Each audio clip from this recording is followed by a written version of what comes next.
복음이 증거되고 하나님의 역사가 일어나는 곳에서 나타나는 중요한 역사가 있습니다. 복음이 증거되고 하나님이 역사하면 어떤 일이 벌어지리라 생각하십니까? 질문 드리고 있습니다. 질문을 다시 한번 말씀드리면 복음이 증거되고 하나님이 역사하시면 어떤 일이 벌어집니까? 한마디로 놀라운 일이 벌어집니다. 복음이 증거되고 하나님의 역사가 일어나면 어떤 일이 벌어지느냐? 놀라운 일이 벌어집니다. 우리 성도님들 삶 속에 놀라운 일이 벌어집니까? 아니면 놀라운 일이 벌어질 것을 기대하시면서 사십니까? 기대하시면서요. 기대하시기 바랍니다. 복음이 증거되고 하나님의 역사가 일어나는 곳에 나타나는 전형적인 현상이 뭐냐? 변화입니다. 변화. 난 예수 믿었는데도 왜 이런 변화가 기대만 되지 실현되지 않느냐? 그러면 그 기대는 반드시 실현될 것을 믿으시기 바랍니다. 전혀 반응이 없네. 전혀 반응이 없다라고 말씀드리는 것보다 반응하는 분이 극히 적으시네. 사도 바울도 변화되었습니다. 예수 믿는 자를 잡아 죽이는 사도 바울이 예수님을 위해서 목숨을 바치는 자로 변화가 되었습니다. 고기 잡는 어부였던 이 갈릴리 어부 베드로가 사람을 낚는 어부로 변화가 되었습니다. 저도 변화가 되었습니다. 여러분도 변화가 기대만큼은 안 돼도 과거보다는 다르게 나도 변화되었다라고 그렇게 여러분의 변화에 대해서 실감하시죠? 네. 자, 이 예수 믿고 또 구원받았다라는 그 삶이 때로는 지금까지 살았던 그 삶으로 인해서 충돌이 벌어지고 갈등도 벌어지고 때로는 혼란스러울 때도 있습니다. 그러나 성령의 임재와 또 이 복음의 역사가 일어나면 거기는 반드시 크게 세 가지 역사가 나타납니다. 데살로니가의 복음을 전한 이 바울이 데살로니가의 복음을 전한 그 기간은 3주였습니다. 3주. 3주를 복음을 전하고 그들과 함께 교제했던 그 짧은 기간이 데살로니가 성도들의 삶을 변화시켰습니다. 그 변화의 내용이 뭐냐? 오늘 우리가 함께 읽었던 데살로니가 전서 1장 3절의 말씀입니다. 믿음의 역사가 있었습니다. 사랑의 수고가 있었습니다.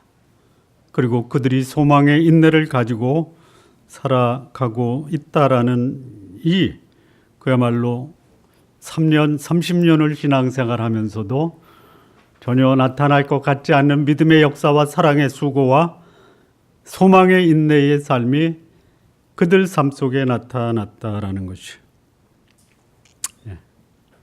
어쩌면 이런 변화의 모습이 예수 그리스도를 믿고 하나님을 따르는 그리스도인의 삶 속에서 나타나야 될 중요한 세 가지 삶의 모본이다 이렇게 말씀을 드립니다. 한번 같이 내 삶 속에 기대되는 변화는 다음 세 가지. 첫째, 믿음의 역사. 두 번째, 사랑의 수고. 세 번째, 소망의 인내. 그래서 우리 성도님들을 바라보는 주변 사람들, 믿음이 뭔지 알고 싶냐? 그러면 나를 봐라.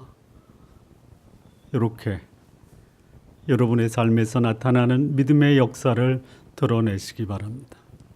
세 가지였죠. 지난주에 기억을 못하셔도 괜찮습니다. 왜냐하면 이따가 다시 한번 반복을 할 겁니다. 두 번째는 사랑의 수고입니다.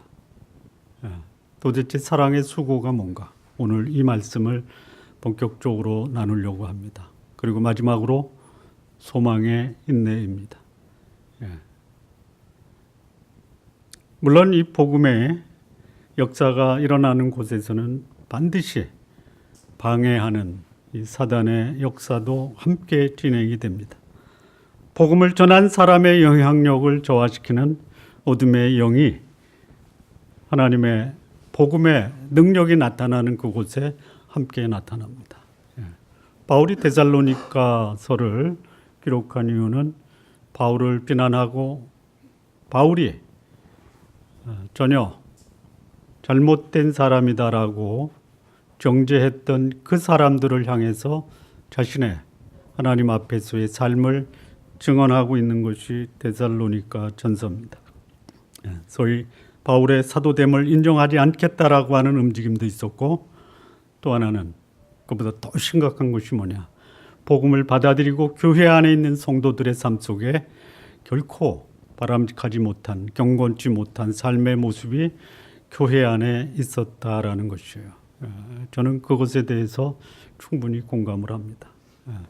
예수님을 믿고 따랐던 제자 중에도 예수님을 배반한 사람이 있었고, 바울과 함께 있었던 사람들 중에 바울을 떠나 간 사람도 있었다라는 것이에요. 뿐만 아니라 그 교제권에 있으면서 그 교제권을 흔들고 오염시키는 사람도 얼마든지 신앙의 교제권 속에서는 있을 수 있다.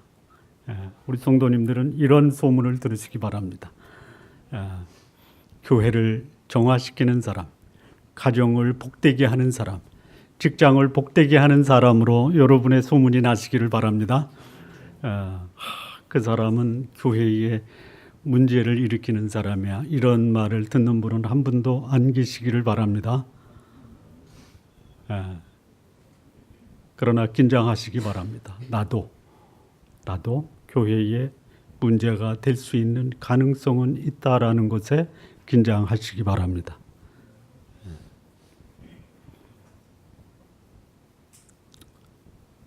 자, 이 데살로니가 교회가 때로는 복음에 합당하지 못한, 그래서 교회를 어지럽히는 사람이 있었음에도 불구하고 데살로니가 교회 성도들의 대부분은 칭찬받는 성도들이었습니다. 소위 믿음의 역사와 사랑의 수고와 소망의 인내를 가지며 살고 있었다라는 것을 바울이 데살로니가 전서를 기록하면서 서신 서두에 데살로니가 교회 성도를 향한 칭찬을 하고 있다라는 것이에요. 데살로니가 교회 성도들이 보여준 이 삶의 모습은 오늘을 살고 있는 오늘의 그리스도인에게도 여전히 기감이 되고 그 본을 따라야 되는 그런 삶의 모본이 됩니다. 자, 우리 지난 시간에 말씀 나눈 것을 한번 복습을 하겠습니다. 믿음의 역사, 이게 첫 번째 바울이 데살로니가 교회를 향한 칭찬의 내용이었습니다. 그들이 보여준 믿음의 역사가 뭡니까? 환난 중에도 말씀을 기쁨으로 받아 바울과 예수 그리스도를 본받는 자가 되었다. 이게 믿음의 역사의 첫 번째 내용입니다. 환난을 당하는 것을 원망과 불평이 아니라 환난 중에도 하나님의 말씀을 기쁨으로 받아서 자기에게 복음을 전해준 바울을 본받았고 바울이 본받았던 예수 그리스도를 본받는 이런 삶을 살았던 성도들이 데살로니가 교회의 성도들입니다. 우리 성도님들 이런 칭찬을 받으시기 바랍니다. 나 예수도 몰라, 성경도 몰라. 그런데 당신을 보니까 예수님 보는 것 같아. 이런 칭찬 들으시기 바랍니다. 크게 하면 그렇게 사시기를 기도하시고 기도하는 중에 여러분의 목사 김기열이도 우리 김 목사도 김 목사를 보면 예수님 보는 것 같아라고 칭찬 들을 수 있는 목사 되도록 기도해 주십시오. 그 소리는 크네. 데살로니가 성도들이 보여준 믿음의 역사 두 번째는 뭐냐면 그들의 소문이 마게도냐와 아가야 전 지역에 소문이 났다. 소위 헬라 전역에 거쳐서 데살로니가 성도들은 믿음의 성도들이야 라고 소문이 났다라는 것이요. 예. 적어도 3주간 인생을 걸고 말씀을 듣고 복음 앞에 교제하면요, 내가 살고 있는 지역에 소문은 낼 수 있어야 됩니다. 예. 세 번째는 뭐냐? 자기를 위해서 섬겼던 우상을 버리고 하나님을 위해서 자신의 삶을 드렸다라는 그 소문이 데살로니가 교회 성도들의 모습입니다. 자, 우리의 신앙생활의 목적이 뭐냐? 나를 위해서 하나님이 우리 성도님들의 삶을 복되게 하시고 아름답게 하시고 풍성하게 하는 것에 대해서 지대한 관심을 가지십니다. 하나님이 주시는 은혜와 축복이 우리 성도님들의 삶 속에 풍성하시기를 진심으로 기원합니다. 근데 그것이 하나님을 믿는 이유라면 오히려 하나님이 주신 그 축복이, 그 은혜가 오히려 여러분 사람들의 삶에 부담이 될 수 있고 그것이 오히려 걸림이 될 수 있다면 하나님은 그것을 유보하실 수도 있다라는 것이, 오히려 내 삶이 나를 위해서 하나님을 믿는 것이 아니라 나를 위해서 이 땅에 오신 하나님을 믿는, 하나님을 위한 삶이 나의 삶이 되시기를 진심으로 바랍니다. 자, 오늘 데살로니가 성도들이 우리에게 보여주는 이 모범, 귀감이 되는 두 번째 교훈, 사랑의 수고와 소망의 인내를 함께 나누고자 합니다. 자, 두 번째 데살로니가 교회를 바울이 칭찬한 그 칭찬의 이유, 첫 번째는 사랑의 수고입니다. 이 사랑의 수고에 대해서는 1장보다는 4장에 그 사랑의 수고의 내용이 나오는데 한번 보시겠습니다. 4장 9절에서 12절까지 말씀입니다. 형제 사랑에 관하여는 너희에게 쓸 것이 없으면 너희들 자신이 하나님의 가르치심을 받아 서로 사랑함이라. 너희가 온 마게도냐 모든 형제에 대하여 과연 이것을 행하도다. 형제들아 고나노니 더욱 그렇게 행하고 또 너희에게 명한 것 같이 조용히 자기 일을 하고 너희 손으로 일하기를 힘쓰라. 이는 외인에 대하여 단정히 행하고 또한 아무 궁핍함이 없게 하려 함이라. 자, 이 사랑의 수고, 사랑의 수고. 바울이 데살로니가 성도들에게 형제 사랑에 대해서는 너희에게 쓸 것이 없다. 왜냐하면 하나님의 가르치심을 받아서 서로 사랑하기 때문이다. 그런데 그 사랑이 어떻게 소문이 났냐면 너희가 온 마게도냐 모든 형제에게 대하여 과연 이것을 행하도다. 사랑하는 것을 행했다라는 것이. 더욱 그렇게 하라. 지금 잘하고 있으니 그 잘하고 있는 것을 계속해서 더 지켜나가라. 그리고 하신 말씀이 뭐냐? 조용히 자기 일을 하고 너희 손으로 일하기를 힘쓰라. 그리고 단정히 행하고 아무 궁핍함이 없게 하라. 자, 우리가 사랑의 수고를 말할 때 우리는 주로 이렇게 생각하는 경향이 있습니다.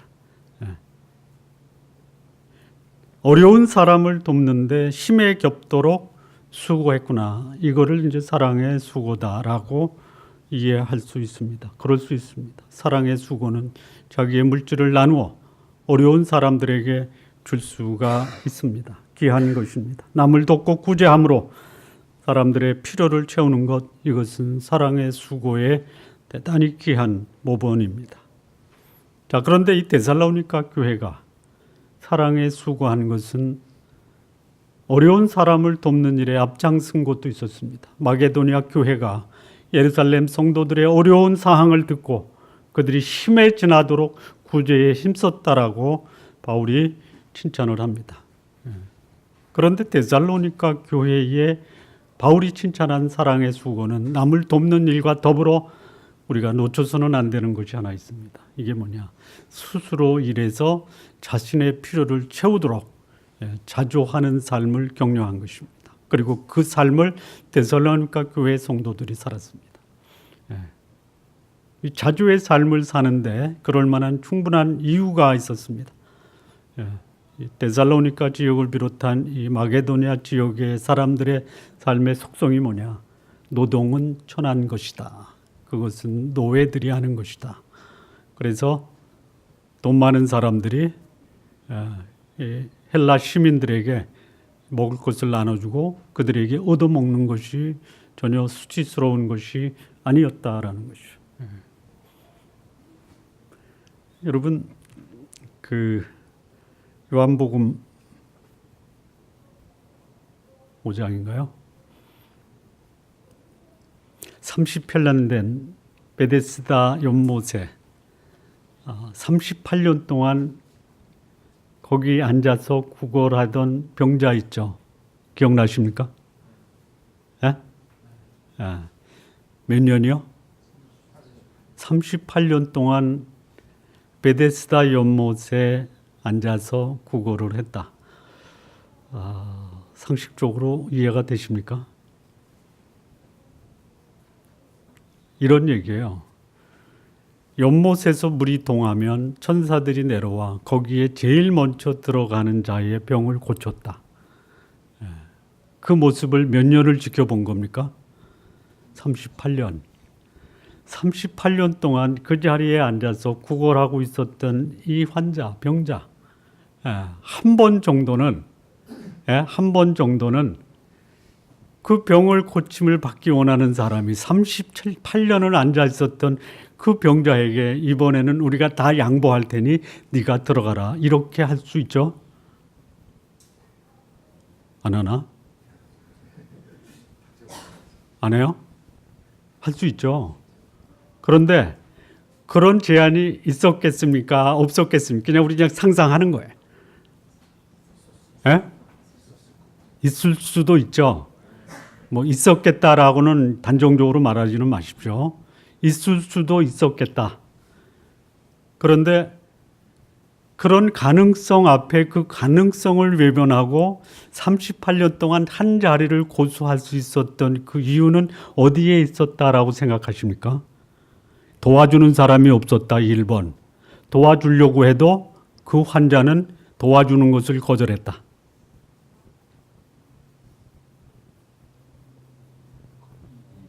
2번. 지금 생각해 보니까 2번 같죠?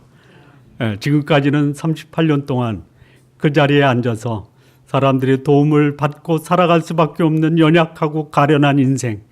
얼마나 불쌍하냐.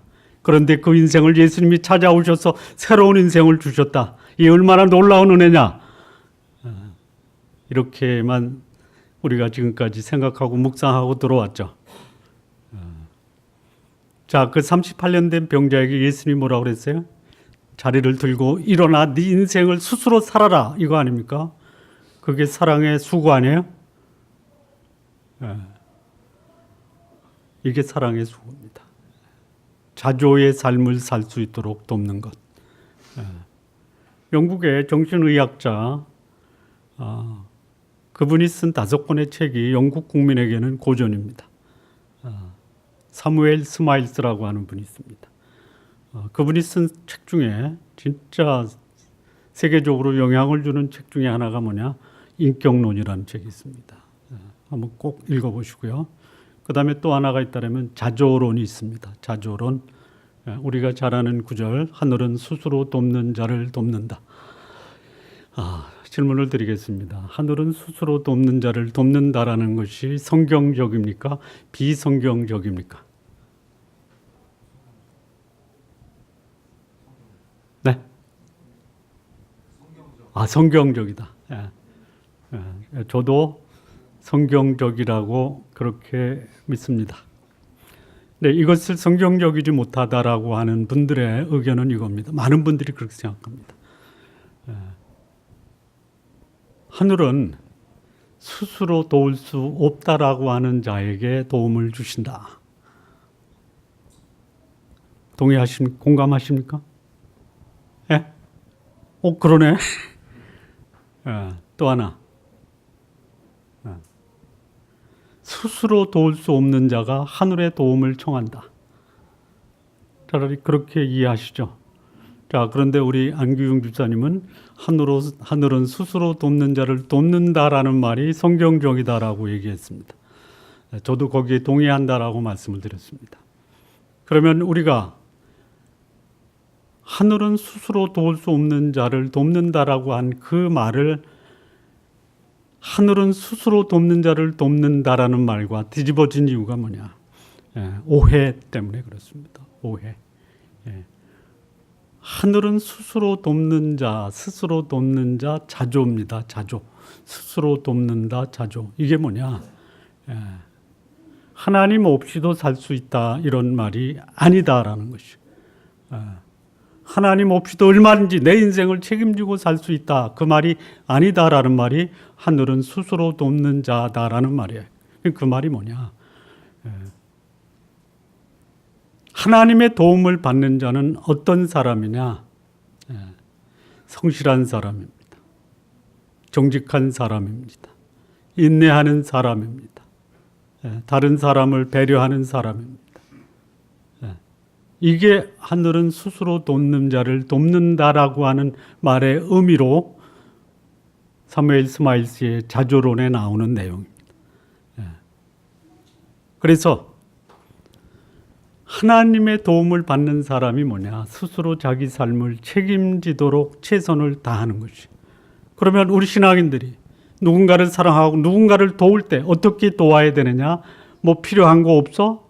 내가 채워줄게. 이게 진정한 사랑의 모습이 아니다라는 거예요. 그럴 수도 있어요.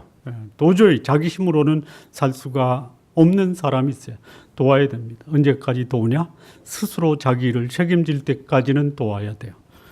여러분 자녀들 부모들이 뼈골 빠지게 돕죠. 예? 언제까지 도우시려 합니까? 언제까지요? 스스로 독립할 때까지. 좀 빠르으면 좋겠죠?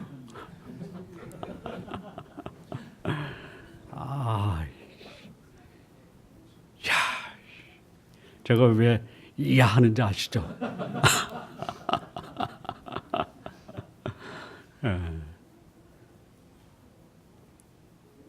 이런 말을 해요. 아빠, 내가 독립해서 돈 벌면 아빠가 나한테 준 거 다 줄 테니까 지금은 좀 뼈골 좀 빼줘. 이렇게. 그러나 기대가 있잖아요.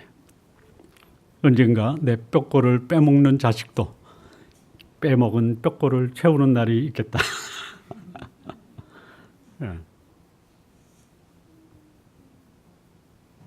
자, 이 데살로니가 지역의 어떤 풍조가 아까 말씀드린 대로 일하는 거 노예들이 하는 거다. 그래서 일을 안 하고 얻어먹는 거예요.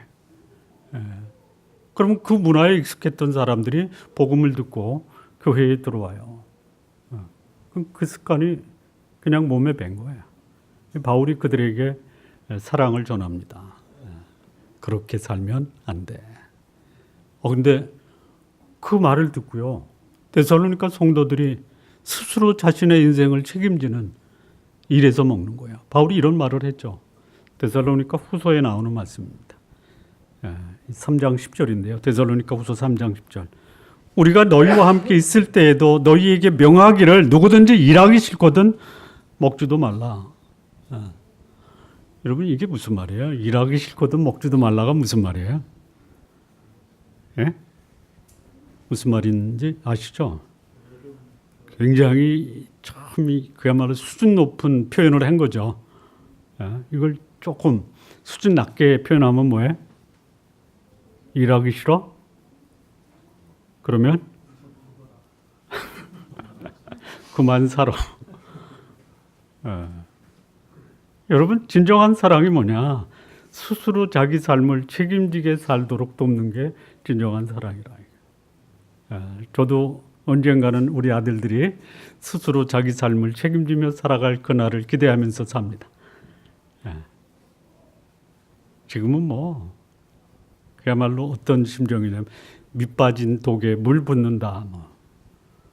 그래도 보여죠? 보여죠? 왜요?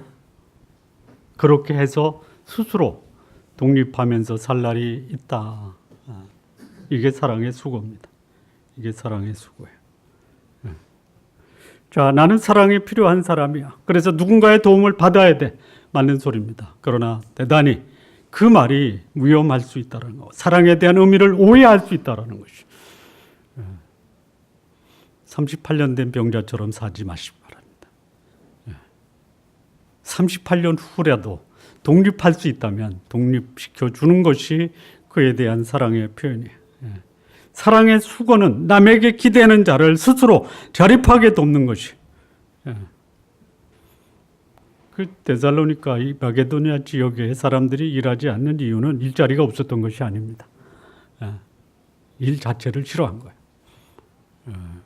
그런 무책임한 사람들이 자기 인생 스스로 책임지게 만드는 것이 사랑의 수고입니다.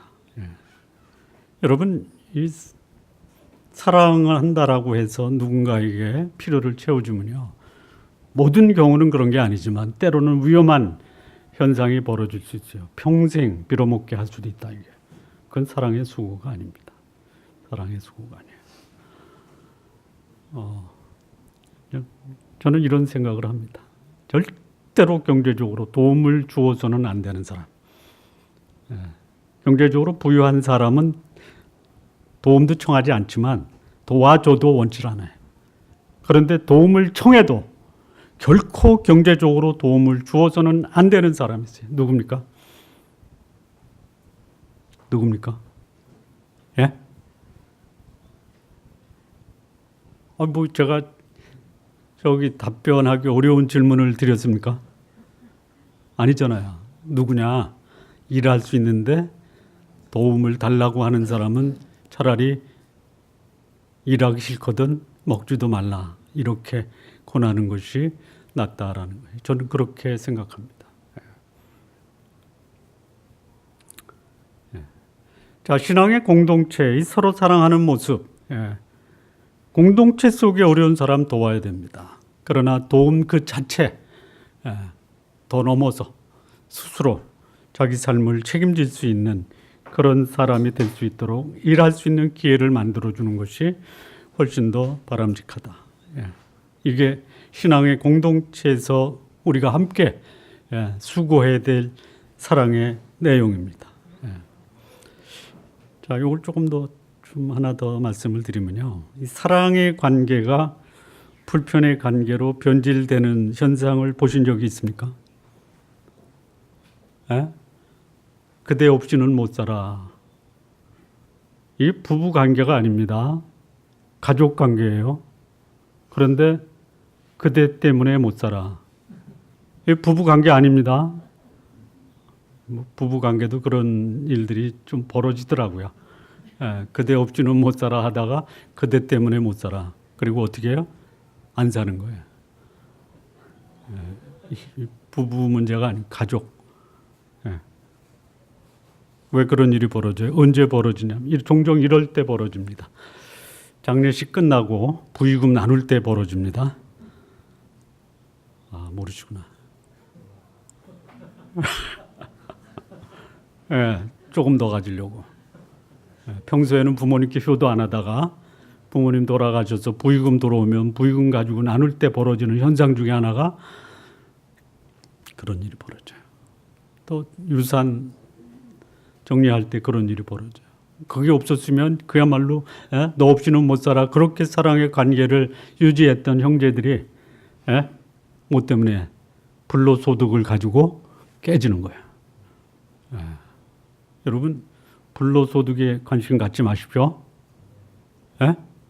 혹 유산을 부모님이 남기신다면 다 주세요. 못 주겠다라고 하는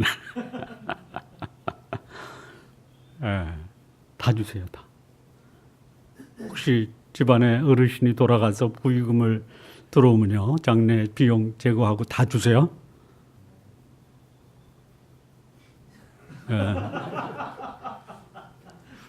웃음소리가 클수록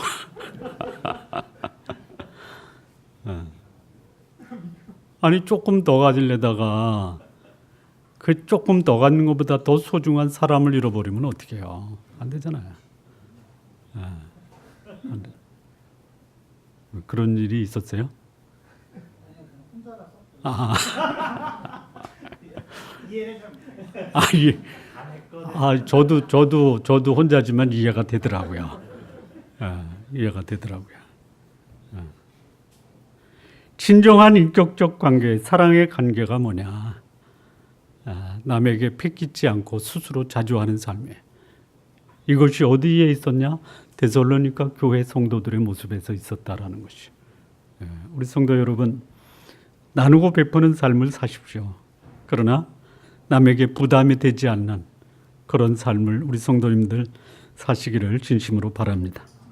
자, 두 번째입니다. 두 번째. 데살로니가 교회 성도들이 받은 칭찬 세 가지 중에 세 번째, 오늘 드리는 말씀에는 두 번째인데요. 소망의 인내입니다. 이 소망의 인내는 1장 10절 말씀인데요. 또 죽은 자들 가운데서 다시 살리신 그의 아들이 하늘로부터 강림하심을 너희가 어떻게 기다리는지를 말하니 이는 장래 노하심에서 우리를 건지시는 예수시니라. 이 소망의 인내의 1장 10절에서는 이제 한 가지가 나오는데요. 사실 소망의 인내는 두 가지로 봐야 됩니다. 하나는 뭐냐? 죽음에 대한 그 어떤 절망, 죽음에 대한 두려움, 불안으로부터 죽음 자체가 불안과 두려움이 아니다 라고 극복하는 것과 두 번째는 예수 그리스도의 재림을 기다리는 이 두 가지가 소망의 인내의 내용입니다. 자, 이 모든 사람에게 있어서 삶의 의욕, 또 용기를 갖고 오늘의 환난과 어려움을 극복하게 하는 중요한 요인이 뭐냐? 미래입니다. 미래. 내일이 없는 사람, 절망입니다. 제가 들은 얘기 중에 그 전쟁통의 참호에서 그 어느 목사님이 돌아다니면서 기도해 줄 때 그 참호 속에 있는 군인이 이런 말을 했다고 합니다. 목사님, 저에게 필요한 것은 기도가 아닙니다. 저에게 필요한 것은 미래입니다. 미래. 미래가 있는 삶은 오늘의 삶을 살 수가 있어요. 자, 우리가 극복해야 될 미래. 첫째는 뭐냐? 죽음을 극복해야 됩니다. 미래에 닥칠 절망과 불안, 슬픔의 사건인 이 죽음을 어떻게 극복할 거냐? 이 장례식에 가거나 또는 장례를 당하신 분에게 위로의 글을 쓰죠. 거기에 우리 전통적으로 쓰는 표현 중에 하나가 명복을 빕니다.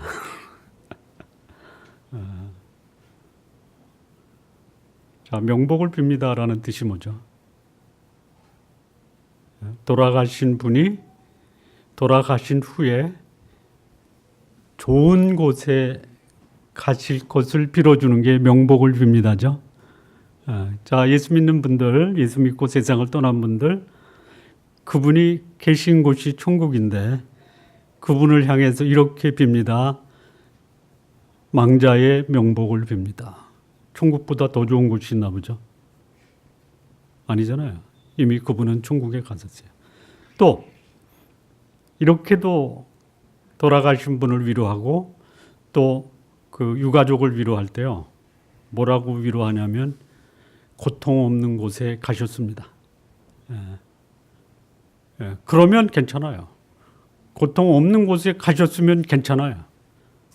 그런데 고통 없는 곳에 가시기를 바랍니다라는 기대와 소망은 있지만 확신은 없잖아요. 그렇게 위로한다 이거예요. 그런데 우리 예수 믿는 사람, 그리스도인, 신앙인들에게 있어서 죽음은 뭐냐? 한마디로 말하면요.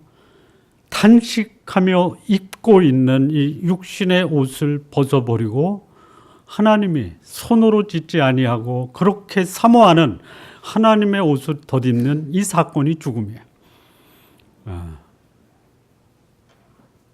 죽음이 슬프고 괴로운 이유는 그분이 죽었다라는 것 때문에 그런 것이 아니라 헤어졌다라는 것 때문에 그런 거예요. 인간적인 정을 끊었다라는 것이 고통스러운 거예요. 그런데 여러분 보내야 되잖아요. 보내야 되잖아요. 더 좋은 곳에 가면 보내는 아쉬움은 있어도 가는 그분이 가는 그곳이 내가 있는 여기보다 더 영광스럽다.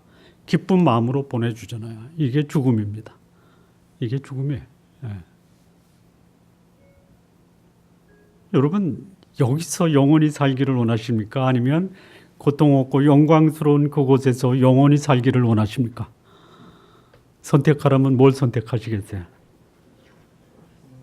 예, 생각은 영원한 곳에서 영원히 살기를 원한다라고 답은 써도 내 현실적인 생각은 어때요?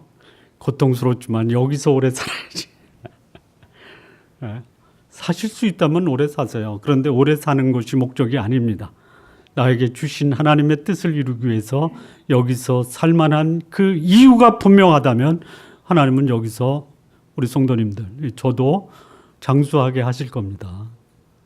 저는 욕심 안 부리고 바뀌었어요. 이제는 100살에서 120살로 연장됐습니다. 따져보니까 그렇게 될 것 같아요. 예. 혹시 모르시는 분에서 다시 한번 말씀하면 제가 왜 120살까지 살아야 되느냐. 그 이유 첫 번째는 뭐냐. 성경 66권 강해를 다 해야 되겠다. 지금 3분의 1을 했거든요. 아주 3분의 1을 더 하려면 지금까지 살았던 그 기간을 더 살아야지 되지 않겠나. 두 번째는 뭐냐. 이것도 됐으면 좋겠어요. 근데 120살까지 될지 안 될지는 가봐야 돼요. 나 같은 목사 만들기는 어렵고 나 같은 평신도는 좀 하나님의 은혜로 좀 훈련을 해서 만들어 놔야 되겠다. 성숙하고 훈련된 평신도 500명은 훈련시켜야 되겠다. 그러면 110살까지 살아도 잘 안 되겠죠. 혹 이럴 것 같아요. 하나님 제 숨을 거두시면서 데려가는 순간 500명이야.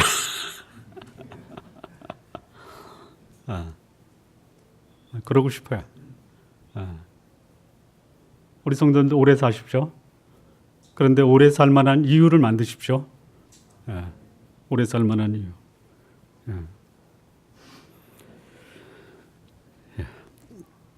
미래가 있으면요, 오늘의 삶은 살만한 가치가 있습니다. 자, 제가 아들이 셋인데요. 이 세 아들을 보면서 제일 안타까울 때가 있었어요. 언제냐면요, 입대하는 날. 입대하는 날. 이런 분도 있어요. 제가 직접 경험한 분인데요. 아들이 하나인데 이 아들이 전방으로 입대를 했어요. 아들은 당당하게 갔는데요. 엄마는 아들을 입대시키고 우울증에 걸렸어요.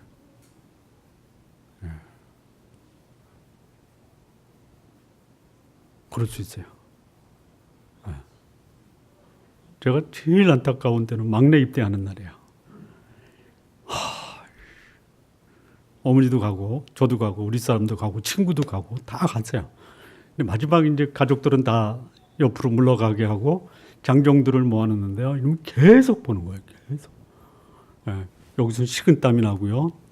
등골에서도 식은땀으로 옷이 다 젖고 그 모습을 보고 저희가 집에 왔단 말이에요. 어떻겠어요?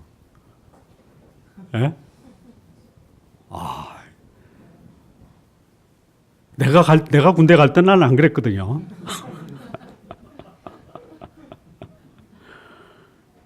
(21개월) 우리 남자들이 쓰는 표현 중에 이런 표현이 있어요.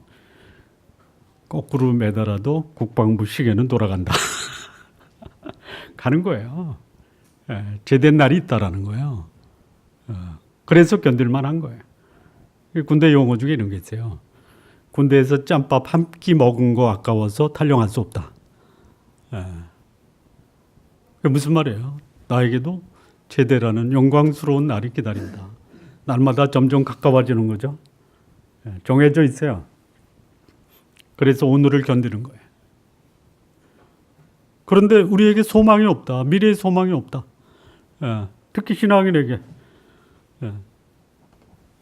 나를 죽음에서 생명으로 옮긴 이것을 실감할 수 있는 내 육체의 부활을 경험하는 예수 그리스도의 재림이 나에게 다가온다. 여러분, 이 데살로니가 교회 성도 중에 그 일하지 않는 그 사회적 풍조도 있었고요. 또 일하지 않는 이유 중에 하나가 뭐냐? 예수님 곧 오신다. 곧 오신다. 예수님 곧 오시는데 무슨 일을 하느냐? 경건하게 우리가 무리 지어서 거기서 우리끼리 살아야지. 그래서 일 안 한 사람도 있었어요. 죽음을 극복하는 죽음에 대한 참된 소망이 있는 사람.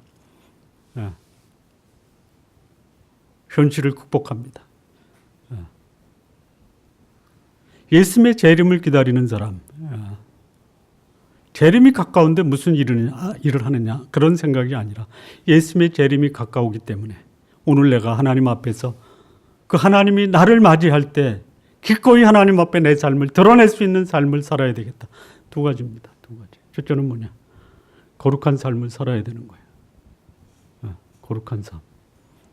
두 번째는 나에게 맡겨진 그 소명을 완수하며 살아가는 삶을 사는 사람이 예수님의 재림을 기다리는 삶이에요.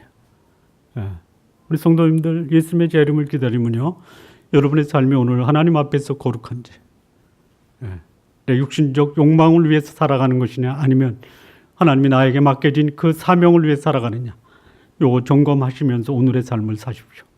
이게 주 예수 그리스도의 다시 오심을 기다리는 소망의 삶을 살아가는 성도들의 삶의 모습.